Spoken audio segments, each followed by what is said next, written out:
Oui, bonsoir à tous. Je suis très heureuse de vous présenter, faire un point d'étape sur la scénographie, juste avant notre trêve estivale.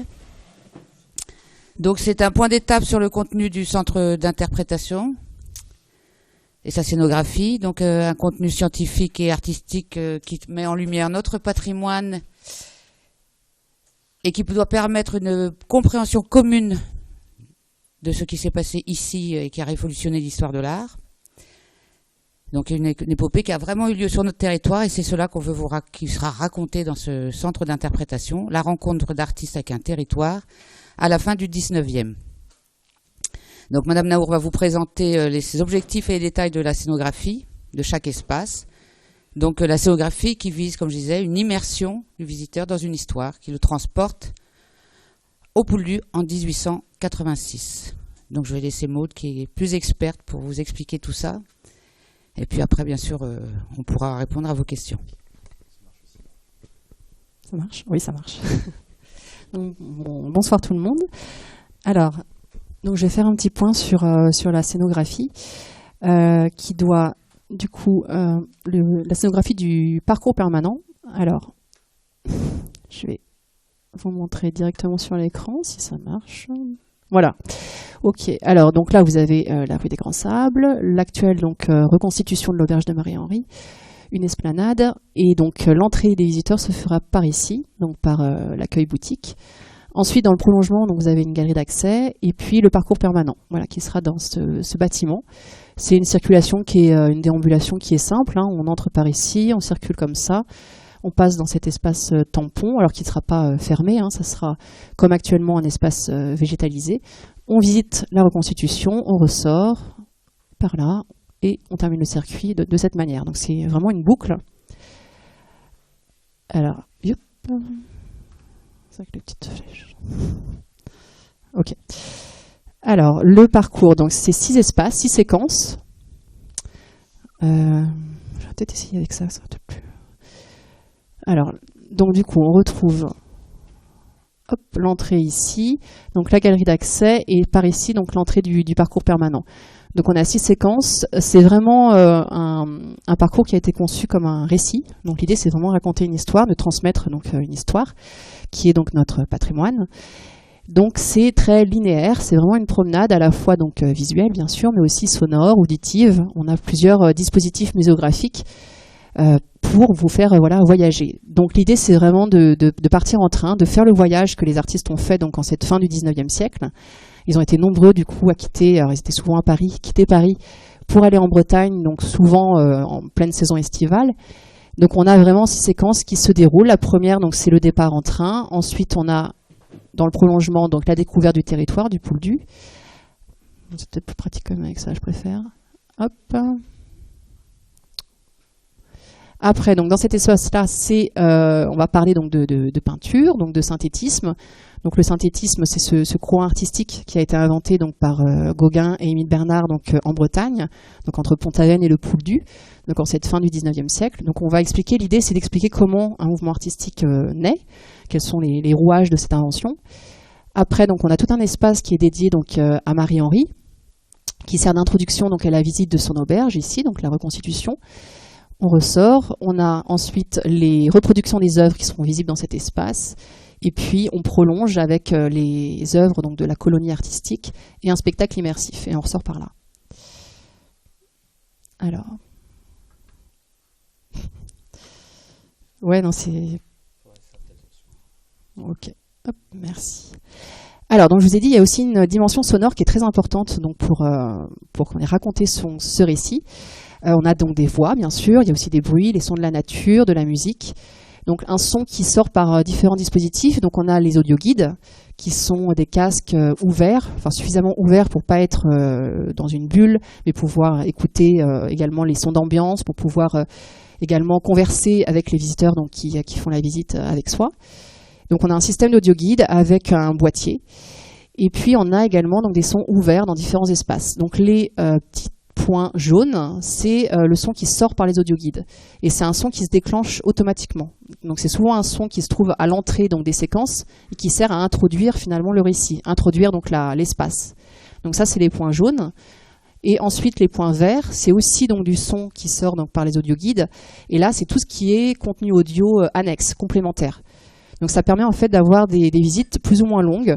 Donc les personnes qui veulent faire une visite plus courte, ils vont se contenter de l'audio qui se déclenche automatiquement. Les personnes qui ont le temps, qui sont curieux, on a beaucoup de dispositifs annexes qui permettent en fait quand on est d'aller en fait chercher ces informations qui sont délivrées donc par les points verts. Et après on a donc des sons ouverts, des sons aériens qui permettent d'englober le visiteur et d'installer un paysage sonore. Donc ça c'est les sons roses. Donc ils ne sont pas dans toutes les pièces, bien sûr. Par exemple, dans la salle où on va avoir sous les yeux donc la production artistique des artistes, là on est dans la contemplation, donc c'est une salle qui est plutôt silencieuse. Mais dans les autres salles, on a des sons, ça peut être le son du littoral, le son de la campagne, qui va vraiment participer à cette immersion. Et puis on a les derniers, c'est les points bleus. Et là, c'est le son aérien, mais des films, parce qu'on a quelques films également qui sont diffusés. On a un film dans le compartiment, le wagon, on a un film dans l'atelier de Gauguin, on a un film, bien sûr, dans la grande salle immersive qui sert de conclusion, où là, le son est ouvert. L'avantage des audioguides également, c'est qu'on a les contenus pour les visiteurs étrangers, donc notamment en anglais et en allemand. Donc ça permet de faire les traductions. Pour l'auberge de Marie-Henri, on a actuellement déjà du son d'ambiance, mais qu'on va venir augmenter, améliorer, avec, vous avez vu, quelques petits points verts également, donc quelques sons, quelques contenus audio annexes également. Alors, hop. Donc là, on débute déjà on entre dans le musée, donc on a la boutique et la billetterie. Alors l'idée, c'est que après donc avoir pris son ticket, vous avez donc à gauche, donc c'est l'entrée vers les expositions temporaires, et tout droit, c'est la galerie d'accès vers le parcours permanent.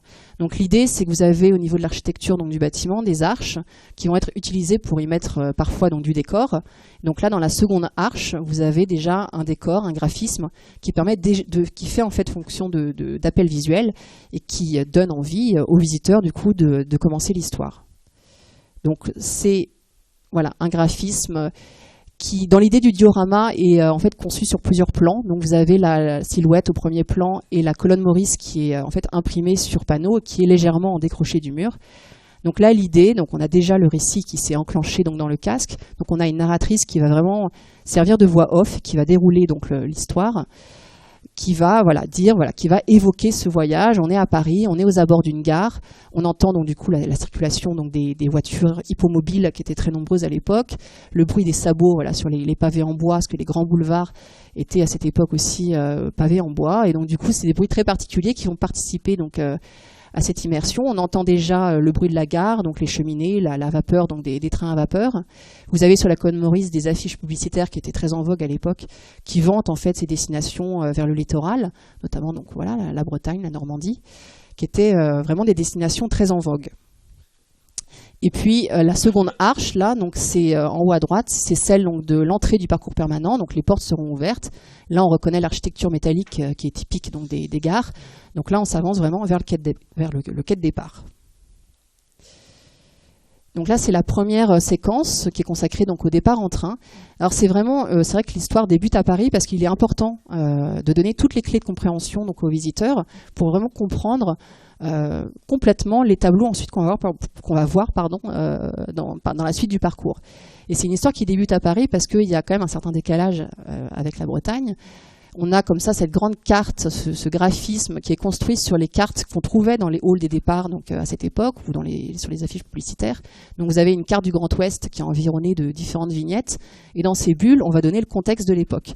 On va expliquer notamment que Paris, que les artistes quittent un Paris moderne puisque Haussmann a fait son grand chantier. Donc on a les grands boulevards, les grands restaurants, les grands magasins, on a le gaz, l'électricité, on a les égouts. Enfin voilà, c'est vraiment cette ville qu'ils quittent.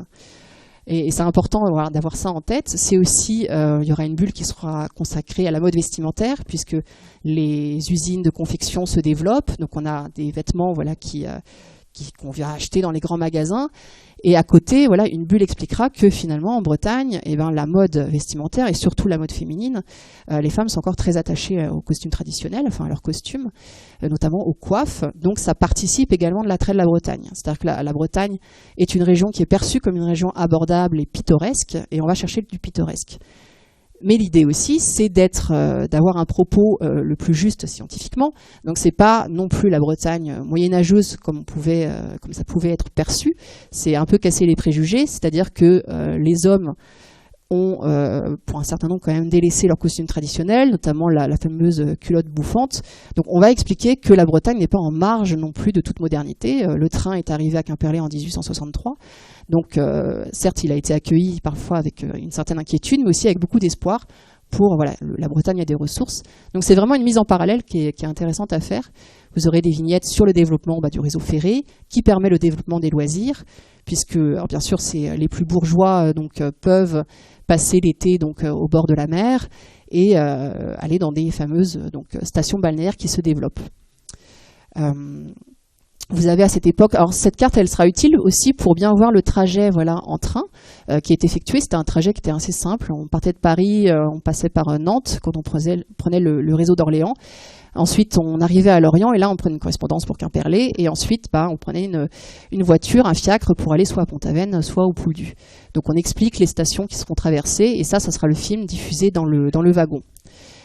Et on explique que Paris est la capitale, est perçue à l'époque comme la capitale mondiale des arts, d'où la population très nombreuse d'artistes à cette époque à Paris.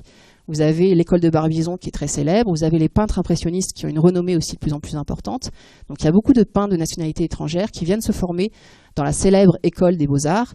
Et quand ils ne peuvent pas être dans cette école, ils vont dans des ateliers privés qui sont en fait sous la gérance d'enseignants venant souvent de l'école des Beaux-Arts.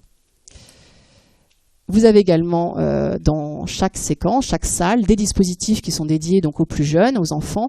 Donc là, sur la gauche, vous avez un puzzle rotatif qui permet en fait, tout en s'amusant, de savoir quels étaient les moyens de transport à l'époque. Donc il y a le train à vapeur, le train à vapeur, le bateau à vapeur. Vous avez également les voitures hippomobiles. Et savoir aussi en combien de temps, finalement, par ces différents moyens de transport, on pouvait se rendre au Pouldu. Alors il y a beaucoup d'iconographie dans ce musée, bien sûr. Donc là, c'est ce que je vais pas de vous dire, mais pour expliquer le Paris qu'on quitte, la Bretagne qu'on va trouver, ce qu'on pense trouver, ce qu'on pense y trouver et ce qu'on va réellement trouver. Donc Pont-Aven qui est déjà célèbre, bien sûr, la colonie de Pont-Aven, les ateliers. Et là, déjà, à ce moment-là du parcours, parler notamment de tous ces artistes qu'on va retrouver ensuite à Pont-Aven et au Pouldu, notamment le célèbre Émile Bernard, qui va faire sa rencontre avec Gauguin à Pont-Aven, qui est déjà sur la photographie dans l'atelier Cormont. Il est tout jeune, mais il va avec Toulouse-Lautrec qui est également là. Enfin voilà, c'est tous ces artistes qu'on va retrouver ensuite par ailleurs dans le parcours, qui seront évoqués. Alors ça, c'est le wagon, quand on rentre dans la salle qui est face à nous. Donc vous avez un amoncellement de valises sur un chariot, également on pourra s'y asseoir. On pourra prendre des fiches curieux, des fiches pour en savoir plus, qui seront sous des formes qui sont en accord avec le décor de la séquence. Donc là, vous avez des journaux qui sont accrochés au mur, qu'on peut aller chercher, on peut s'asseoir, on peut lire, pour en découvrir plus, par exemple, sur ces fameux ateliers d'artistes, ou sur le développement du réseau ferré, quelle voie, par exemple, la Bretagne, était comment dire, je trouve pas mes mots, desservie par quelle voie ferrée. Donc voilà, c'est vraiment des fiches curieux qui sont sous des formes assez originales. Et puis vous avez ce wagon avec 4 bancs là, qui pour une douzaine de places assises. Vous avez un audiovisuel sur un grand écran qui est diffusé en face. Vous avez du son qui sort des porte-bagages là qui sont juste au-dessus. Et on raconte ce voyage. Voilà, on va le développer. Donc vous avez aussi un décor. Voilà, le décor, c'est du trait, c'est un dessin au trait, c'est un décor filaire. C'est dessiné sur des panneaux en bois clair. Donc ça se veut vraiment un décor chaleureux, avec des matières de qualité. Vous avez donc également du bois teinté pour les banquettes, pour le porte-bagages, etc. Et là, c'est une vue depuis l'intérieur du wagon. Voilà, on pourra s'y asseoir, les enfants aussi peuvent se mettre devant. Et après, une fois qu'on a fait ce long voyage, on va arriver dans un autre espace. Donc là, il faut imaginer, on est descendu à Lorient, on a pris la correspondance de Quimperlé, on décide d'aller au Pouldu, donc on traverse la belle forêt de Carnoët. Et là, c'est finalement la pièce qui est consacrée à la découverte du territoire par les artistes. Donc quel Pouldu ils vont découvrir quand ils arrivent pour Gauguin en 1886, puisque c'est en plein mois de juillet qu'il part de Paris pour la Bretagne, et il va s'installer à Pont-Aven, mais dès cette année-là, il va découvrir les paysages du Pouldu, dès 86. Donc là, vous avez un grand panorama qui fait face à vous, quand vous entrez dans l'espace, avec donc une mise en situation, une mise en action donc des costumes. Alors pourquoi? Alors c'est essentiellement des costumes de travail qui sont représentés parce que ça sera essentiellement des costumes de travail qui seront peints. Donc on va expliquer, on aura 5 silhouettes. Alors l'idée c'est de les mettre en volume sur des mannequins qui sont quasiment inexistants, enfin en tout cas le plus discret possible, et de les mettre dans des attitudes de travail. Donc vous aurez le couple goémonier-goémonière, vous aurez sans doute une jeune vachère, vous aurez également un paysan et vous aurez une lavandière. Alors on ne peut pas représenter bien sûr tous les métiers qui étaient pratiqués donc, à Clohars à cette époque, mais c'est les métiers qu'on retrouve de manière récurrente en fait dans les œuvres qui ont été peintes par Gauguin et ses amis peintres. Donc c'est des costumes de travail. L'idée, ils sont sur un podium et il n'y a pas de distanciation, c'est-à-dire qu'il ne s'agit pas de mettre une corde ou voilà. L'idée, c'est vraiment que si on touche, ce sont souvent des copies en fait de vêtements de l'époque puisque c'est des vêtements de travail, donc du coup qui étaient usés jusqu'à la corde. Mais voilà, il y aura également des coiffes. Et derrière donc ces silhouettes, vous avez donc des photographies anciennes donc du Pouldu qui vont être projetées. Et l'idée, c'est de les animer, c'est-à-dire que vous allez avoir donc également du dessin au trait qui va permettre d'agrandir donc le paysage. Vous avez par exemple le couple, le paysan, qui va être éclairé, donc à un moment du spectacle. Son ombre du coup va apparaître sur l'écran, donc derrière, et cette ombre va commencer à monter dans le paysage et à rejoindre d'autres silhouettes qui sont au travail. C'est vraiment de créer des petites scénettes de travail pour reconstituer l'atmosphère qui pouvait régner à cette époque. Et vous avez également de l'audio qui accompagne donc des sons du littoral, de la nature, les lavandières au travail, voilà, qui accompagnent toutes ces scènes. Donc parmi les photos qu'on pourra voir donc derrière, projetées, donc on a vraiment la chance d'avoir des photographies très anciennes donc, du Pouldu, qui sont conservées notamment au Musée des Beaux-Arts de Quimper ou ailleurs. On a également le fond donc Seligman avec ces scènes de goémonier qui sont magnifiques. Donc là c'est le plage de Bélangenais. Donc tout ça voilà apparaîtra derrière les costumes pour renforcer cette image de cette immersion et pour avoir vraiment les paysages du Pouldu sous nos yeux. Donc vous avez la fameuse chaumière d'Héléna qui a servi vraiment de motif à nos artistes avec à proximité donc le lavoir de Kerluron où on aperçoit donc sur la photographie en bas à droite. Donc là, on est derrière Bélangenais, jusqu'à la petite maison là en haut, la maison de Lannemar, qui a servi notamment, enfin Charles Filigère y a séjourné. Il a peint un magnifique tableau depuis la fenêtre, donc d'ailleurs de la petite maison de Lannemar. Donc tout ça, en fait, c'est des points, c'est des clés de compréhension pour ensuite avoir une lecture inédite des tableaux. Voilà, on n'est pas dans une analyse. C'est pour ça que c'est il y a un gros travail de documentation parce qu'il faut vraiment connaître l'époque, connaître les métiers, connaître les habitudes, les mœurs, etc.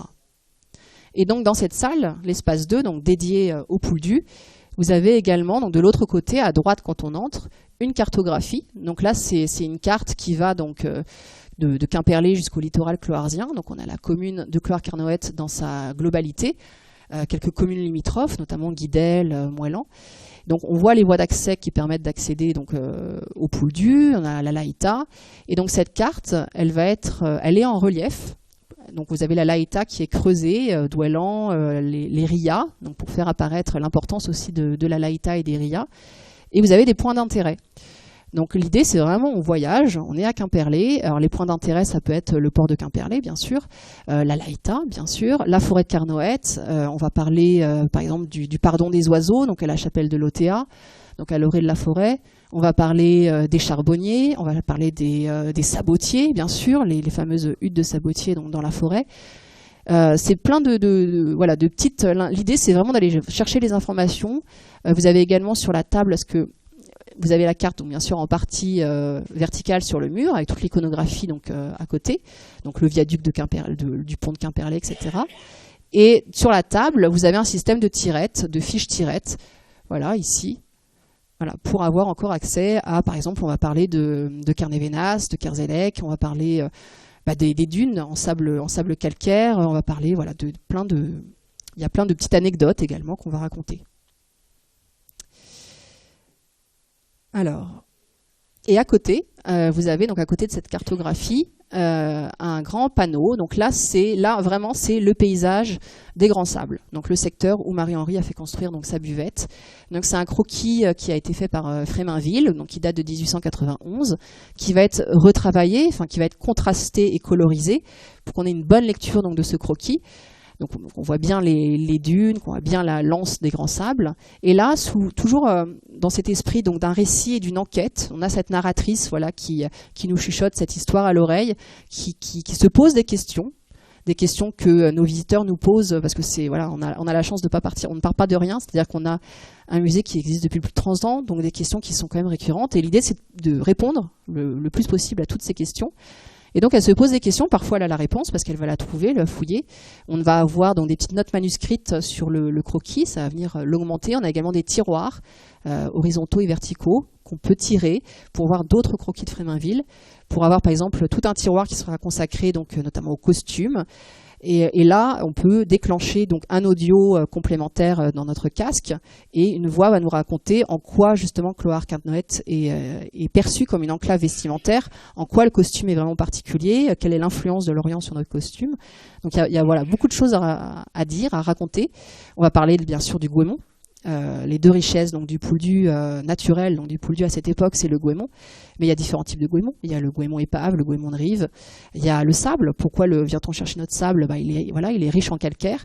Donc Marie-Henri ne s'installe pas dans un endroit totalement désert. On a des milliers de charrettes qui passent donc sur ce fameux chemin des grands sables, qui vient en plus, quand Gauguin arrive, d'être restauré, d'être refait. Donc voilà, tout ça c'est dit sur ce croquis donc de Fréminville sur le mode du carnet de voyage ou du carnet de notes. Donc c'est des petites notes manuscrites. Alors, donc là c'est un autre visuel donc de la carte. On la voit qui se déploie donc c'est tout le long du mur, puis qui vient jusqu'à cette table donc en avancée donc vers nous. Et vous avez les points d'intérêt qu'on va évoquer, le château de Saint-Maurice, parce que l'idée, c'est vraiment de faire un zoom sur Clohars en 1886. Donc d'être le plus précis possible, de dire l'âge moyen de la population, de dire combien il y a de villages, de dire quels sont les métiers pratiqués, parler du château de Saint-Maurice, parler des écoles également, pour également casser les préjugés. On a l'école de Saint-Maudé, on a un très beau tableau de l'école de Saint-Maudé. C'est une école publique qui existe depuis 1884. Donc les enfants vont à l'école, on parle le français, donc il n'y a pas non plus la barrière de la langue, c'est-à-dire que voilà, on parle le français, on parlait aussi bien le français à Pont-Aven, on va parler de Kernévenas, on a un très beau tableau d'Henri Moret également qui montre l'estuaire de la Laïta. On pourra parler de Saint-Julien, l'ancienne chapelle de Saint-Julien qui est transformée en villa et qui accueille tous ces artistes. Voilà, autant d'éléments qu'on pourra venir glaner ici. Et après donc cet espace dédié donc au pouldu, là on va s'intéresser aux artistes, à leur personnalité, et notamment à celle de Paul Gauguin.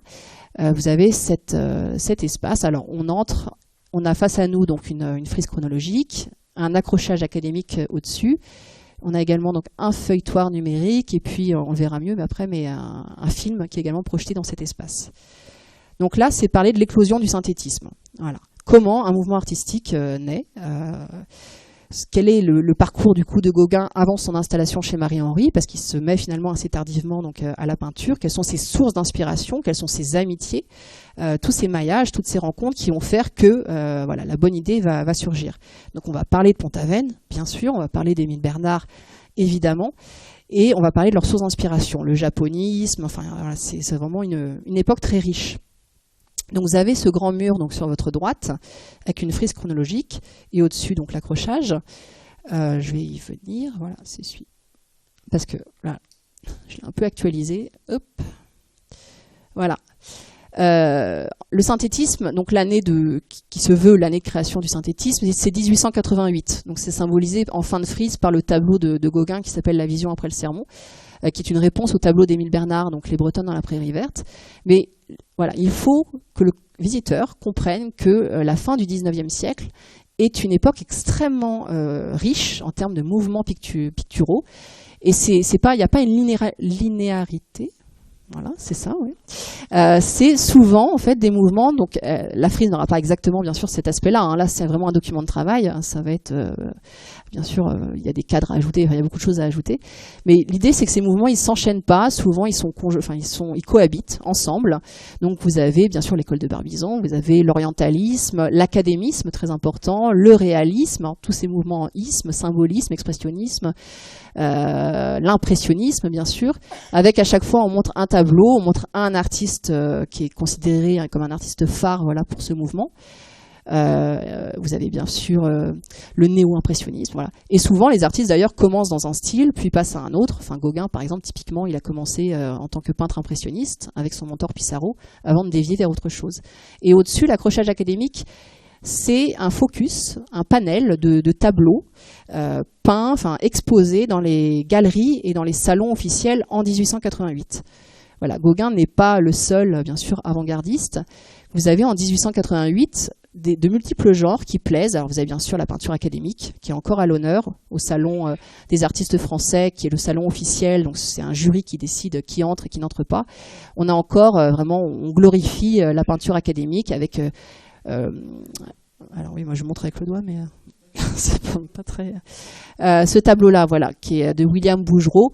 D'ailleurs, Gauguin déteste William Bouguereau. Il dit que la photographie lui est grandement supérieure. Et tout ça, on pourra l'entendre en fait dans le casque. Tous les critiques de l'époque qui vraiment n'y vont pas avec le dos de la cuillère. Enfin, quand ils aiment pas, ils aiment pas.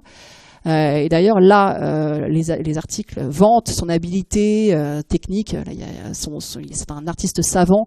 Là-dessus, c'est clair. Mais par contre, où est le sentiment ? On s'interroge déjà sur, finalement, on sent pas grand-chose, quoi.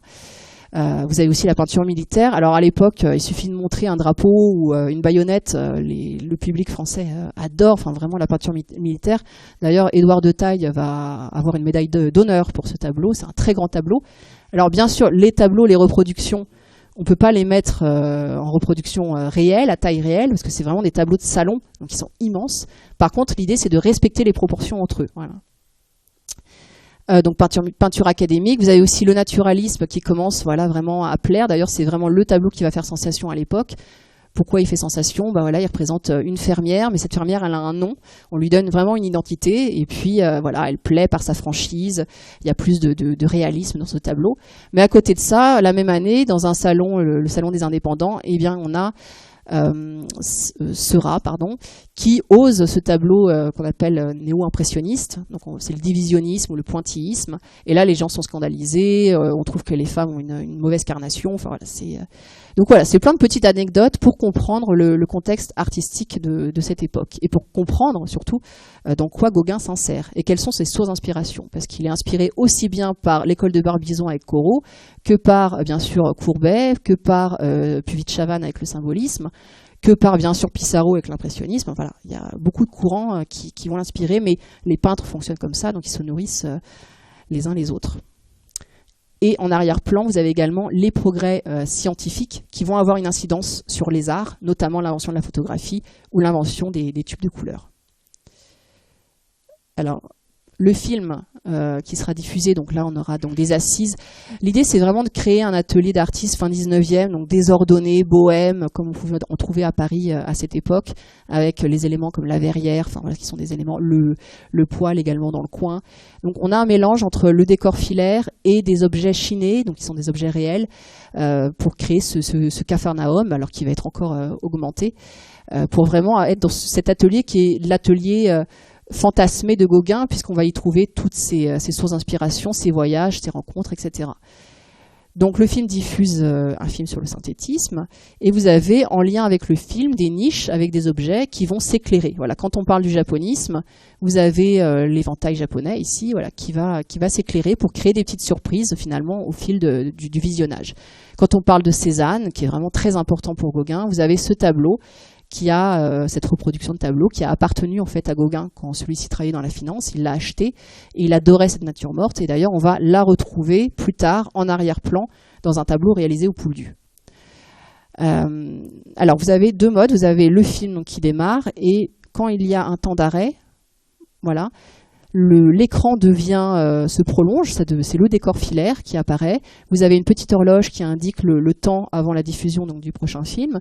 Vous avez la verrière avec une lumière naturelle l'intensité est augmentée, comme si finalement la lumière, le jour s'était levé. Donc vous avez comme ça des changements de luminosité, des changements d'ambiance, et on crée dans la poésie des micro-événements, c'est-à-dire qu'on peut imaginer une petite souris sur l'écran aller d'une étagère à l'autre, ou une bougie allumée en train de se consommer, puis se consumer, puis éteindre. Voilà, créer toujours de petites surprises. Vous avez également dans cet espace, on voit une table, c'est une demi-table donc en bois avec voilà, le bazar d'un atelier d'artistes. Et dessus, toujours voilà, un dispositif dédié aux plus jeunes, ce sont des boîtes mystères. C'est le jeu cherche et trouve, donc ils pourront y mettre la main et puis voir si c'est un pinceau, un tube de peinture, et avoir une petite explication à côté qui est liée. Dans le prolongement donc de cette frise chronologique, de l'accrochage et de l'atelier, on a une deuxième séquence qui est consacrée à 2 tableaux très importants pour le synthétisme, puisque ce sont 2 tableaux qui ont été réalisés au Pouldu en 1888, donc qui est l'année d'invention du synthétisme. Donc vous avez La Vague et Marine avec Vache. Donc La Vague qui appartenait à la collection Rockefeller et La Vache au-dessus du gouffre qui est au musée d'Orsay. Et on va décrypter ces œuvres. Donc là, elles vont être sacralisées, elles vont être mises en majesté, donc dans cet écrin, cette alcôve qui est fermée donc par des parois en fait en verre translucide, où on va en fait reproduire, retravailler donc les vitraux, puisque les vitraux sont aussi une source d'inspiration importante pour ces artistes. Et sur le panneau donc à gauche des visiteurs, vous avez voilà l'explication. On va vraiment décortiquer ces 2 œuvres. On va expliquer que tout part bien sûr d'un paysage, de la nature. Donc pour La Vague, c'est l'alignement rocheux donc de la plage de Porce-Castel. Et pour la Marine, ici, c'est un des gouffres qui étaient nombreux donc sur notre côte. Alors peut-être un gouffre d'ailleurs près de la plage de Bélangenais. Voilà, enfin, est-ce qu'on le saura un jour? Je ne sais pas. Mais voilà, en tout cas, c'est des paysages, ils ne partent pas de rien. Et on l'a expliqué dans le film, bien sûr, sur le synthétisme, mais on va expliquer que voilà, il n'y a plus d'horizon, qu'il n'y a pas plus de perspective, qu'on est à une vue complètement plongeante, l'influence du japonisme, les couleurs vives. Voilà, tout ça sera bien expliqué ici. Et puis, là, on passe à l'expérimentation. Une fois qu'on a compris le mouvement, on va pouvoir expérimenter. Donc, c'est une table lumineuse. Les enfants, mais aussi les adultes, peuvent s'essayer. Donc, en plusieurs étapes, c'est en fait expérimenter cette technique pas à pas. Donc, on a 4 étapes. On part vraiment d'une photo réelle du Pouldu, ou de Douailan, enfin en tout cas de Clohars, et on va, avec un système de calque, retenir finalement que les principales lignes, les principaux contours. On va y ajouter des figures, ça peut être un chien, une vache, on va y s'amuser peut-être même à tronquer la figure, comme le faisaient les peintres synthétistes, et ensuite on va choisir donc des couleurs vives pour colorier ces aplats, et on va repasser tous nos contours au crayon noir pour vraiment avoir les cernes, donc toutes ces caractéristiques pour avoir son œuvre synthétiste. Et à côté, alors soit on adore son dessin, on repart avec, soit on l'aime un peu moins, ou les parents en ont déjà plein la cuisine. Donc du coup, là, vous avez aussi un mur aimanté avec des cadres dorés qui seront donc dessinés, et avec des aimants, on va pouvoir y mettre son mur. C'est en fait le mur des refusés, comme un petit clin d'œil au salon des refusés. Voilà. Et puis il y a des petits cartels aussi qui seront mis à disposition. On va expliquer très simplement ce qu'est un cartel, et l'enfant pourra choisir, mettre son prénom, choisir un titre, et peut-être y mettre la date, voilà, comme les cartels à l'époque. Vous avez un panneau bien sûr qui est dédié à Paul Sérusier, qui en Bretagne voilà, s'est initié au synthétisme auprès de Gauguin, avec une mise en valeur donc, de son fameux tableau qui est le Talisman. Ici, ça sera dédié voilà, à toute la méthodo également, étape par étape.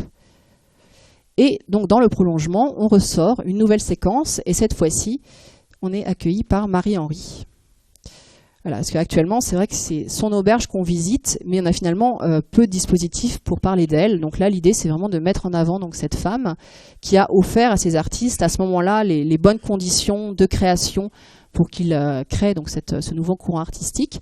Donc au centre de cette pièce, c'est sa maquette. Alors c'est une maquette qui est actuellement à la maison musée, mais qui, bon, vu l'étroitesse du lieu, on ne peut pas circuler autour. Et là, avec cette nouvelle disposition, on va pouvoir voilà, la voir de face, mais aussi voir l'arrière, parce qu'il y a des fenêtres à l'arrière, il y a la courette. Et on a tout un scénario lumineux, c'est-à-dire que les fenêtres vont s'illuminer. On va avoir la lumière chaude voilà, d'une lampe à pétrole qui passe donc de pièce après pièce, les lumières qui s'allument, qui s'éteignent. Mais le visiteur peut aussi décider de prendre la main, et dans ce cas-là, il peut décider d'allumer la chambre de Gauguin ou celle de Sérusier. Et puis à côté, vous avez les plans qui ont été déposés par Marie-Henri en octobre 86, quand elle décide d'ouvrir sa maison-restaurant, qui seront agrémentés de petites notes manuscrites. Donc toujours cette narratrice qui, en introduction de chaque salle, nous raconte où on en est finalement dans le récit, qui c'est comme si on avait finalement devant nous son carnet de notes, avec voilà, à quel moment Gauguin s'installe, à quel moment Sérusier s'installe, On va apprendre que la maison musée, bah oui, était certes dans un lieu isolé, mais on avait quand même déjà d'autres bâtisses, la villa Mauduit, on avait la villa Jeanne d'Arc, il y avait voilà, d'autres maisons quand même dans le secteur, mais Marie-Henri est la seule habitante à l'année. Et là, on a toute une fresque, tout ce mur, dont toute la largeur, toute la hauteur seront dédiés voilà, à la vie de Marie-Henri. Alors ça ne sera pas ce graphisme, hein, bien sûr, mais l'idée c'est de raconter sa vie. On a assez peu d'iconographie de cette époque, on a simplement le tableau de Meyerdéhan qui représente Marie-Henri avec sa fille Léa. Mais on va pouvoir, voilà, avec également de la narration, expliquer les différentes étapes et en quoi son destin est si particulier. Donc parler de sa naissance à Moëlan, de ses parents cabaretiers. Parler également, elle est orpheline à 7 ans, elle grandit ensuite aux Ursulines. Donc il y aura de l'icono, des cartes postales, des photos montrant les Ursulines à cette époque. Parler de son départ, d'abord de son travail, bien sûr, de factrice dans une pâtisserie à Quimperlé, puis de son départ à Paris. Et tout ça fait écho, c'est un destin particulier, mais qui fait écho quand même à beaucoup de destins d'autres femmes donc à cette époque qui sont parties travailler à Paris, elle comme lingère brodeuse, hein, puis elle revient en Bretagne, et puis elle achète ces 2 terrains donc à des cultivateurs de Kérankernat.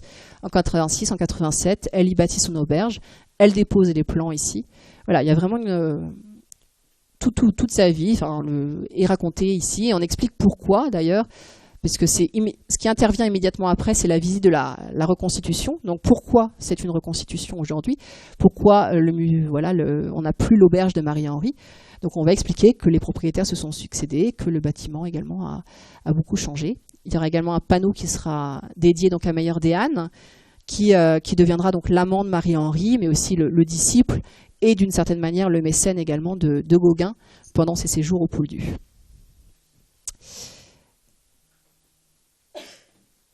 Alors après, donc on sort du bâtiment neuf, on se retrouve donc dans l'actuel jardin qui est ouvert, donc sauf bien sûr sur l'esplanade, donc qui est ouvert en tout cas visuellement sur l'esplanade. Donc là, c'est vraiment un espace tampon, végétalisé, voilà, une sorte de zone de fraîcheur où on peut marquer donc un temps d'arrêt, un temps de détente, qui est suffisamment. On est en retrait quand même pour voir la reconstitution de l'auberge qui nous fait face. Également, donc on pourra sortir donc par ici pour aller donc dans l'appentis, qui actuellement donc est l'accueil boutique et qui dans cette configuration voilà redevient l'atelier de Filigère. Donc le percement d'une porte sur l'arrière. Et là, on est dans l'atelier de Filigère. Il y aura des reproductions donc de ses œuvres. On pourra en apprendre donc davantage. Parce qu'aujourd'hui, c'est la boutique, donc du coup, c'est vrai qu'on n'a pas cet espace pour mettre en avant Filigère, qui est une personnalité plus discrète, mais qui a un style qui lui est vraiment très particulier. Voilà, c'est une personnalité intéressante à mettre en avant. Donc on visite la reconstitution qui va être il y aura donc des objets chinés qui viendront agrémenter notamment l'atelier, et on a également le parcours sonore. Voilà. On a un son d'ambiance, mais on a également des contenus audio supplémentaires qui vont être disséminés un petit peu partout dans la maison. L'idée, c'est vraiment d'entendre la voix donc des artistes nous parler et raconter leur quotidien donc dans l'auberge, leurs difficultés, leurs succès. On a quand même une correspondance qui est très riche, qu'on pourra mettre en avant dans les différentes salles de la maison. Puis on ressort donc par ici et on entre à nouveau donc dans le bâtiment. Et là, c'est le musée idéal.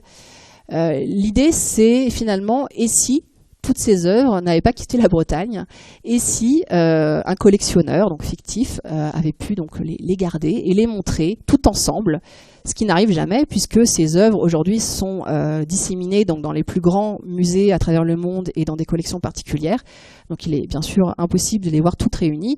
Et là, c'est vraiment montrer les œuvres créées par cet atelier du Pouldu, Gauguin, Sérusier, Dehaene, Filigère, mais aussi O'Connor, Collin, Seguin, enfin les artistes qui ont vraiment intimement vécu donc ensemble au sein de l'auberge de Marie-Henri, mais aussi chez Portier, enfin voilà, dans d'autres villas qui étaient mis à leur disposition, notamment la fameuse villa Saint-Julien.